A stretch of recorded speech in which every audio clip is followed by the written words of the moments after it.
पिला दे या विष के पनारे, तुम्हें छोड़ जीऊं मैं किसके सहारे।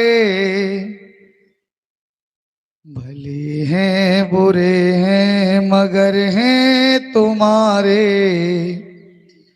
तुम्हें छोड़ जीऊं मैं किसके सहारे,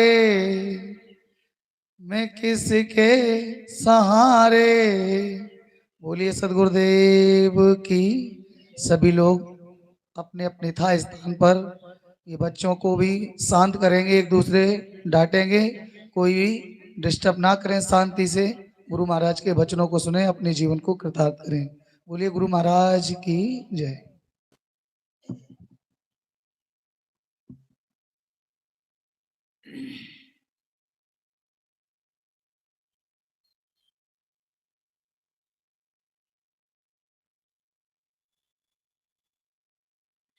मुद मंगल में संत समाज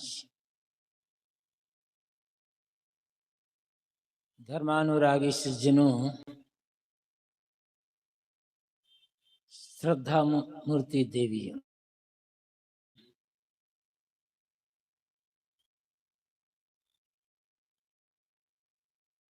हर मनुष्य को ये सोचना चाहिए कि मुझे ये जो मानव जीवन मिला है,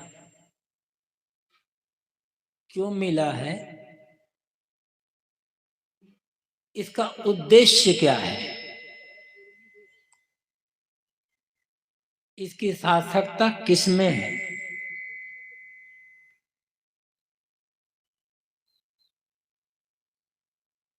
कमाना, खाना, बाल बच्चे पैदा कर लेना, पाल पोस लेना, ये उद्देश्य नहीं है, मजबूरी है। सुबह से शाम तक मानवेतर प्राणी भी अपना पेट भर लेते हैं, कोई भूखा सोता नहीं है। यद्यपि उनके पास खेती, नौकरी, व्यापार का कोई साधन नहीं है, फिर भी कोई भी प्राणी भूखा नहीं सोता। समय आने पर वे भी बच्चे पैदा कर लेते हैं, उन्हें पाल पोस लेते हैं। यदि इतने में ही मनुष्य का जीवन बीत गया तो मानवेतर प्राणियों में और मनुष्यों में अंतर क्या है। तो इतना ही नहीं,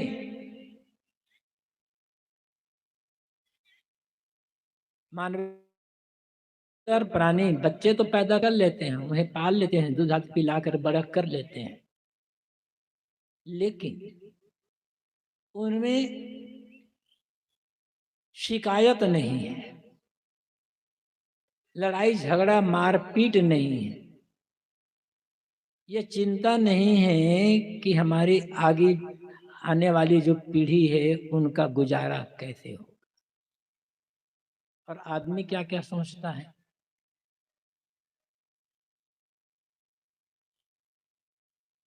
एक सेठ ने अपने मुनीम से कहा था कि मेरे पास कितनी संपत्ति है, हिसाब लगाकर बताओ।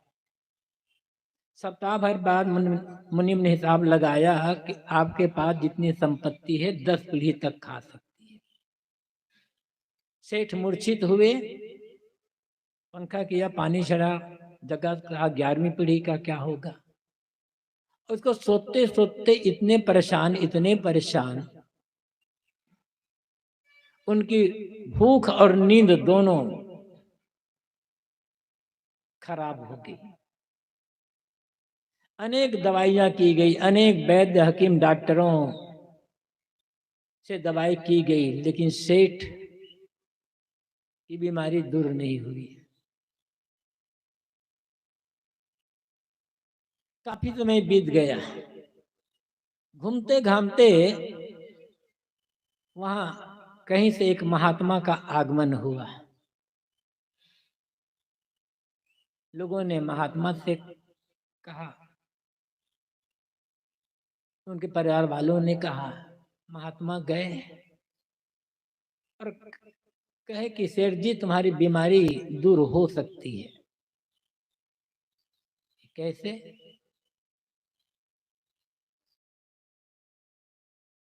आए हैं, जहां तुम रहते हो यहीं पर अमुक मोहल्ले के किनारे एक झोपड़ी बनाकर एक बूढ़ी माँ रहती है, उसके पास चले जाओ और उसे कुछ दान दे दो, और यदि वो स्वीकार कर लेती है तो तुम्हारी बीमारी तत्काल दूर हो जाएगी, तुम चिंता मुक्त हो जाओगे। सोचा ये कौन बड़ी बात है, दान देना तो सरल है, और जब हम दान देंगे तो स्वीकार लेंगे। दूसरे दिन सेठ अपने नौकर को लिया और कहा 50 किलो आटा ले लो, एक बोरी, और 2-4 हजार रुपया लिया। खोजते खोजते उस बूढ़ी माँ की झोपड़ी के पास सेठ और नौकर दोनों पहुंचे। सेठ ने आवाज दी, बूढ़ी माँ लाठी टेकते हुए बाहर निकली। कहे बेटा क्या बात है? कहा कि माँ आपके लिए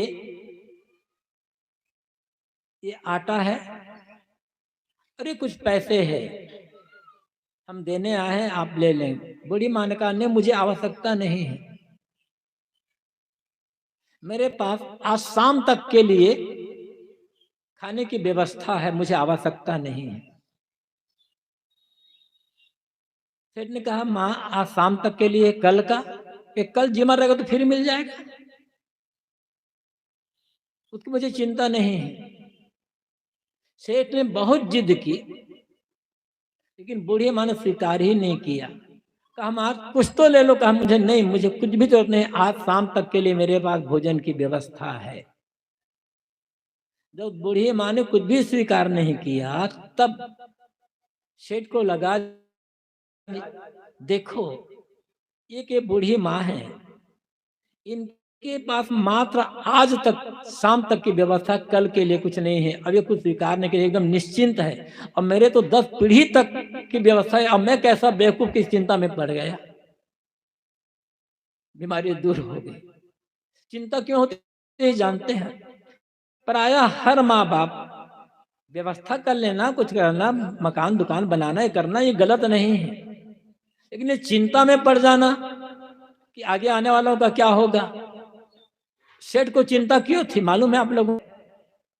चिंता इसलिए होती है कि लोगों को ये विश्वास होता है हमारे बाद हमारे आने वाली जो पीढ़ी है उसका मुंह होगा, पेट होगा, हाथ पर तो होगा नहीं, तो खाएंगे कैसे? इसलिए 100 पीढ़ी, 10, 20, 25, 50, 100 पीढ़ी जितनी व्यवस्था करते तो कर दो। पता नहीं क्योंकि आपके आने वाली पीढ़ी में अब जो इतने बच्चे पैदा होंगे ना, मुंह होगा, पेट होगा, ना हाथ होगा, ना पैर होगा, कुछ तो कर, अब बुद्धि भी नहीं होगी। व्यर्थ चिंता, जानवरों की चिंता है, और चिंता करते करते आदमी अपना समय बर्बाद कर देता है। मैं ये कह रहा था कमाना, खाना, बाल बच्चे, शादी विवाह करना, बाल बच्चे पैदा कर लेना, ये उद्देश्य नहीं है, मजबूरी है। बिना खाए जीवन चलेगा नहीं। खाना है तो कमाना पड़ेगा।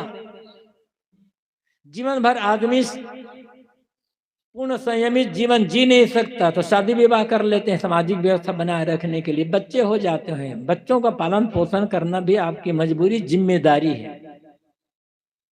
सब करो, लेकिन इसके बाद क्या होगा ये सोचना होगा। मुख्य रूप से देखा जाए तो मानव जीवन का एक उद्देश्य है सेवा और साधना। आत्मनो मोक्षात् जगत हिताय च कहा गया है। आत्म कल्याण और दूसरों का हित, जगत के हित, इसको लिए कहा गया। साधना और सेवा आत्मकल्याण का रास्ता है, साधना जगत की भलाई का रास्ता है, सेवा सबसे पहले है आवश्यकता है सेवा की। अब सेवा कैसे की जाए ये सोचना होगा। सेवा की आवश्यकता क्यों है? हमारे जीवन निर्वाह में, हमारे विकास में अनेक लोगों का हाथ है। किनकी लिखी पुस्तकें आपने पढ़ी है जो आपको या हमें किसी को ये अहंकार है कि हम इतने विद्वान, इतने पढ़े लिखे हैं? खुद की लिखी पुस्तकों को पढ़े हो क्या? किस किस लेखक की लिखी पुस्तकों को पढ़े हो गए नाम भी मालूम नहीं है। कितना उपकार है वह उनका। माता पिता पालते पोसते हैं, जन्म देते हैं, लिखाते पढ़ाते सब कुछ करते हैं, ये तो उनका उपकार तो है ही। लेकिन इसके अलावा जिस सड़क पर चलते हो आपने बनाए हैं, जो कपड़ा पहने हैं आपने बुना है, या ऐसे और ले लो। ये समाज चलता है पर एक दूसरे के सहयोग से। तो सेवा, और सेवा कैसे करें? सेवा का माध्यम क्या है? सेवा की भावना हो तो सेवा के रास्ते मिल जाएंगे। ये सोचना कि मात्र पैसे से सेवा होती है, गलत है। ठीक है, आपका पैसा है, आप पैसे से सेवा करो, किंतु पैसे से सेवा करते हुए दिखावा मत करो। किसी दिन दुखी लाचार आंसू पोंछने का अवसर आए तो कभी पीछे ना हटना, जरूर आंसू पोंछना, लेकिन कैमरा करके आंसू मत पोंछना। आप तो लोग पहले की व्यवस्था करेंगे कैमरे की, तब झूठी आंसू पोंछने लग जाते हैं। ये दिखावा है, सेवा नहीं है, झूठा अहंकार। जहां भी दिखावा होगा वहां अहंकार नहीं होगा। जहां दिखावा होगा वहां अहंकार जरूर होगा। सेवा में अहंकार नहीं होता, सेवा में दिखावा नहीं होता है। कहीं दान करते हो, जिन्हें मिलता है उनका कर्तव्य है आभार प्रकट करना। लेकिन आप ये ना चाहो कि लोग हमें अच्छा के दिखा करके दान न करो। और कहीं आपने दान किया और आपके मन में यह है कि मैंने दान किया तो सबके समाज के बीच में मेरा नाम पुकारा जाए, तो आपने दान नहीं किया है, व्यापार किया है। नाम पुकारेगा अहंकार हो जाएगा, नाम नहीं पुकारेगा शिकायत होगी, दुखी होगी। देने की आदत डालना है। मैं कह रहा था सेवा पैसे से होती है। आप कह सकते हमारे पास पैसा नहीं है तो सेवा कैसे करें? सेवा शरीर से हो सकती है। आप जहां रहते हो, आप सबल हैं, समर्थ हैं, आपके पड़ोस में कोई बीमार है, कोई वृद्ध दंपत्ति है उनके पास और कोई सेवा करने वाला नहीं है, उन्हीं के पैसे से उनके लिए दवाई ले आओ, उन्हीं के लिए पैसे से उनके लिए बाजार से सामान ले आओ, सेवा तो हो गई ना।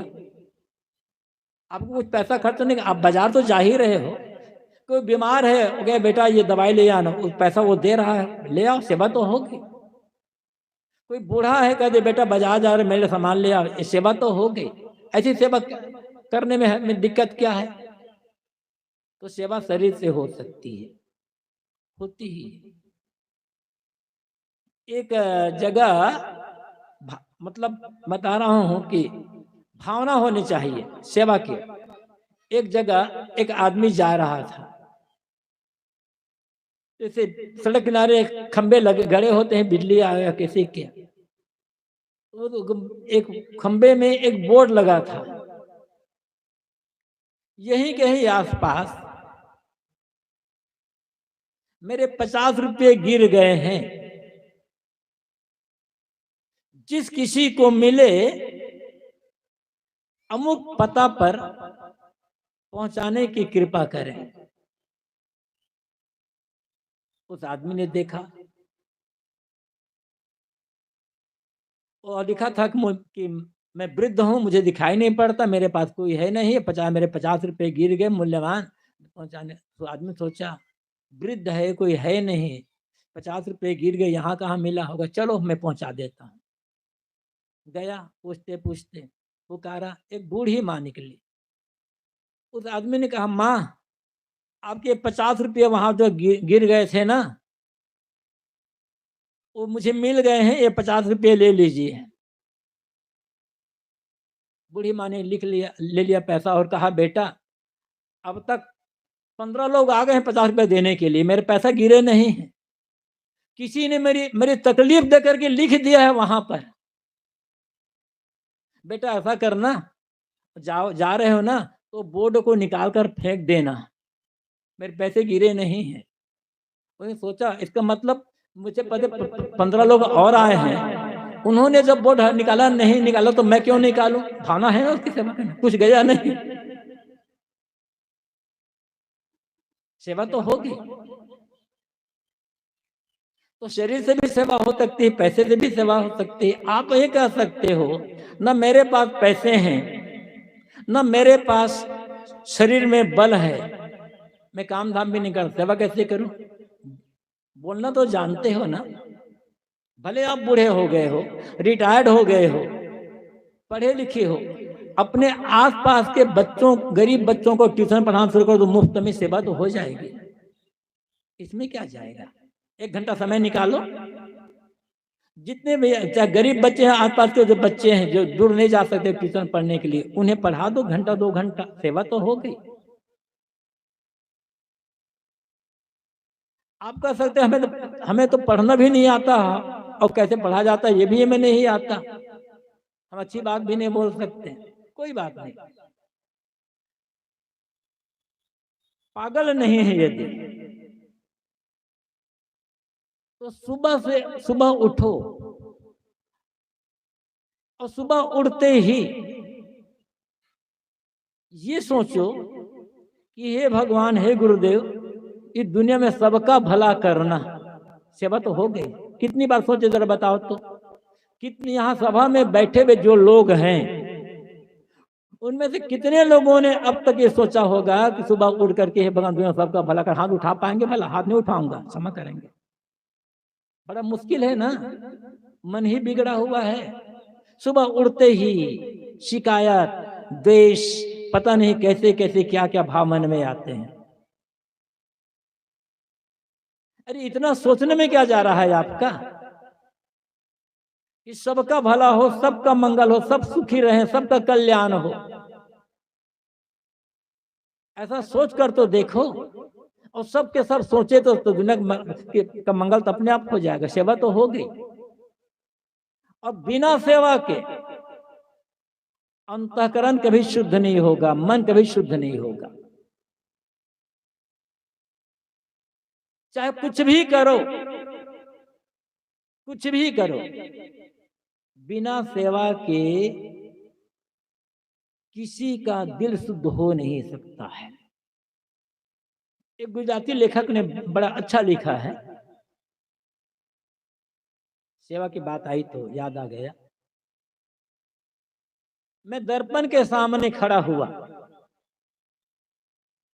अपना चेहरा देखा, मुझे अपना चेहरा धुंधला दिखाई पड़ा, मैंने दर्पण को अच्छी तरह से रगड़ कर साफ किया।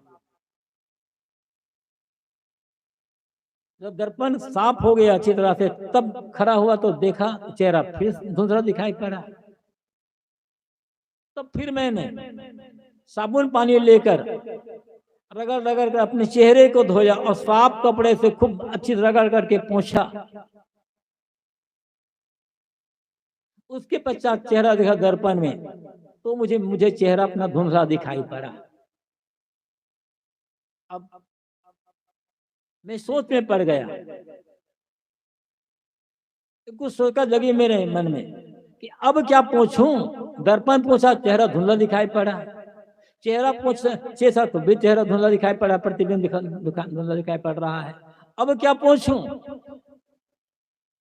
तब अंदर से आवाज आई, तुमने किसी गरीब का आंसू पोंछा है? बस ये पूछना शुरू करना हो, सेवा है। मंदिर में जाकर के किसी की सेवा कर लेना वो सेवा नहीं है, कर्मकांड है, उसे चित्त शुद्ध नहीं होगा। आपका विश्वास है, उसको मैं खंडन नहीं करता, आपका विश्वास है कि मंदिर में भगवान है और आप रोज जाते हो, उस भगवान जो आप मानते हो, उस भगवान की सेवा करते, पूजा करते हो। लेकिन प्रश्न है, उस भगवान के बच्चों की कितनी सेवा कर रहे हो, उसके साथ कैसा व्यवहार कर रहे हो? आप ये भी मानते हो ना, बहुत लोग मानते हैं कि भगवान सबका बनाने वाला है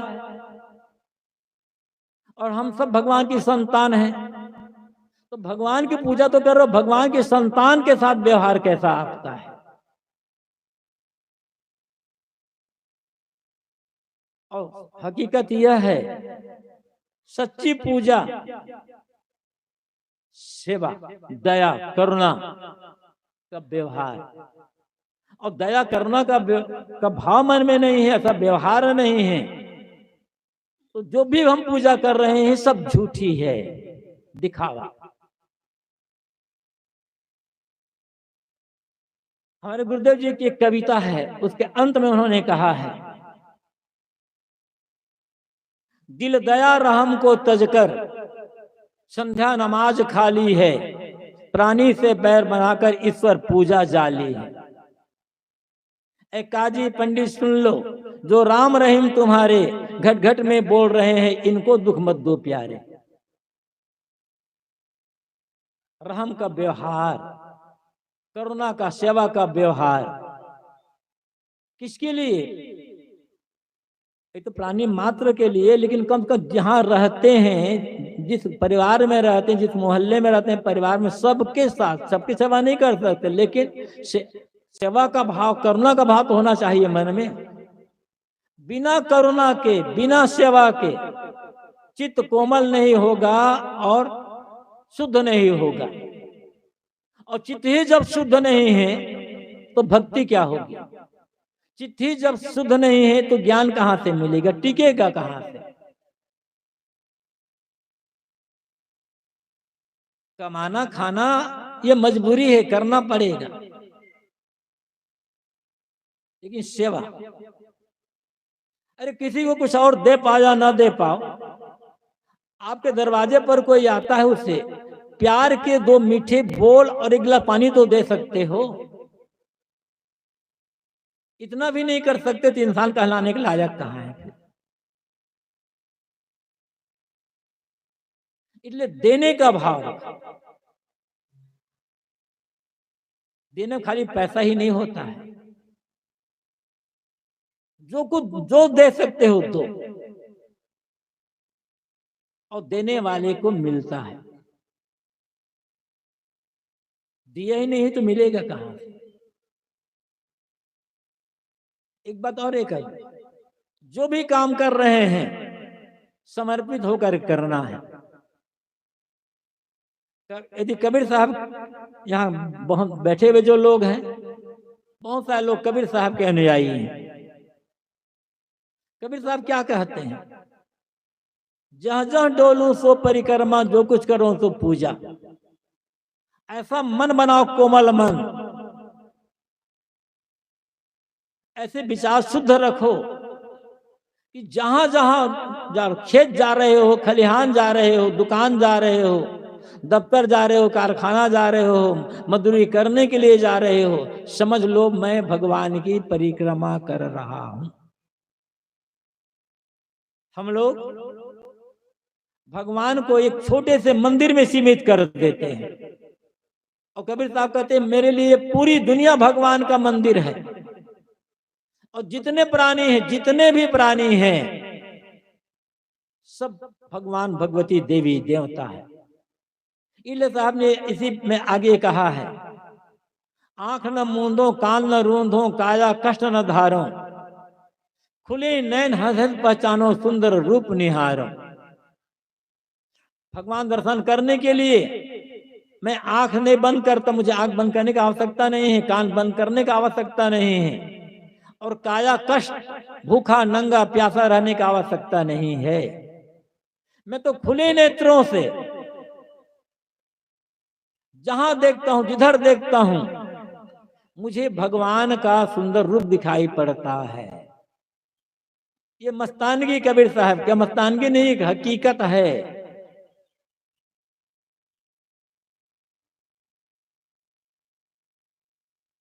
कबीर साहब, सदगुरु कबीर हमारी दृष्टि कल्पना से हटाकर वास्तविकता की ओर लाने के लिए संकेत करते हैं। कल्पना में भगवान मत खोजो, भगवान तो मिले मिलाए हैं। सामने कौन बैठा है हमारे, इनमें यदि भगवान नहीं दिखाई पड़ता तो भगवान कहां दिखाई पड़ेगा? मिट्टी पानी पत्थर की मूर्ति में या शून्य आकाश में?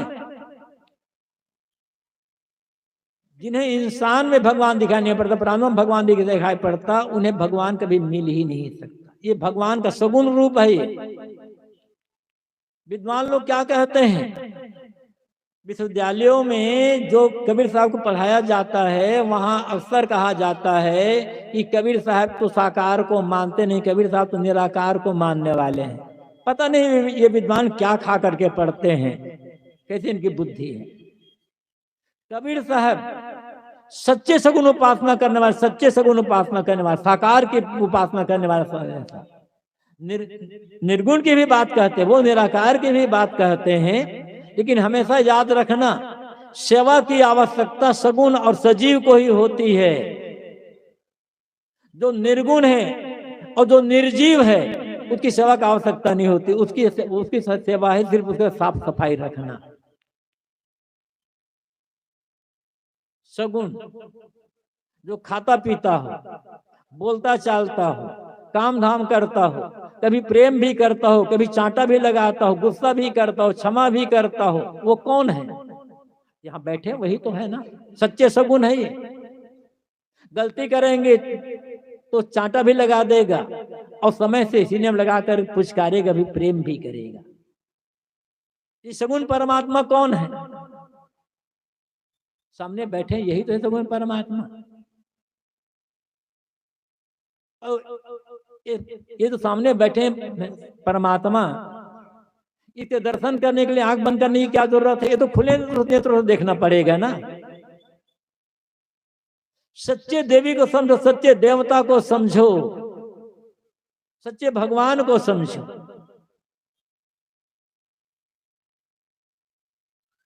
कल मैंने थोड़ी सी चर्चा की थी दुर्गा के बारे में, थोड़ी सी एक और बात कह देता हूँ। ये तो हमारी माता बहनें बैठी हुई है, इनमें अनेक प्रकार की है और पुरुषों से ज्यादा भक्ति भावना इनमें होती है। सारे भगवान को जिलाने वाले यही लोग हैं। ये लोग खिलाना पिलाना बंद कर दे, भगवान पता नहीं क्या हाल हो गया उनका। तो इनमें पूजा भावना ज्यादा होती है। नवरात्र होता है, शारदीय नवरात्र में जगह जगह दुर्गा प्रतिमा स्थापित की जाती है। चलो अच्छी है बात। अब ये लोग पहले चले जाएंगे पूजा करने के। हो सकता है अपने सास ससुर को नंगे पांव, एक गिलास पानी भले न पिला, लेकिन मिट्टी की मूर्ति पूजा के लिए नंगे पांव जाएगी, बाल खोल करके। और गीला कपड़ा पहन कर भी चले जाएंगे। जरा मेरा आप लोगों से एक प्रश्न है, जिस पति को पाने के लिए तुम लोगों ने जन्म देने वाले माता पिता को छोड़ा, सगे भाई बहनों को छोड़ा, सखी सहेलियों को छोड़ा, गांव घर को छोड़ा, सब कुछ को छोड़ दे रहा, वो तुम्हारे पति को मंदिर की दुर्गा ने पैदा किया है या तुम्हारे घर में जो शास्त्र रूपी दुर्गा है उसने पैदा किया है? शास्त्र का तिरस्कार और मंदिर दुर्गा की पूजा, कहाँ समझो ये दुर्गा को अभी? चाहे वो सास हो चाहे बहू हो, अब तुम सास बन गई हो, तुमने अपने बेटे को जन्म दिया, दूध पिलाया, पाला पोसा, लिखाया पढ़ाया, योग्य बनाया, अब तुम्हारा बेटा इतना बड़ा हो गया कि तुम संभाल नहीं सकती हो, तो अपने बेटे को संभालने के लिए एक दुर्गा बहु रूप में एक दुर्गा लाई हो, उस दुर्गा का क्या सत्कार कर रही हो तुम?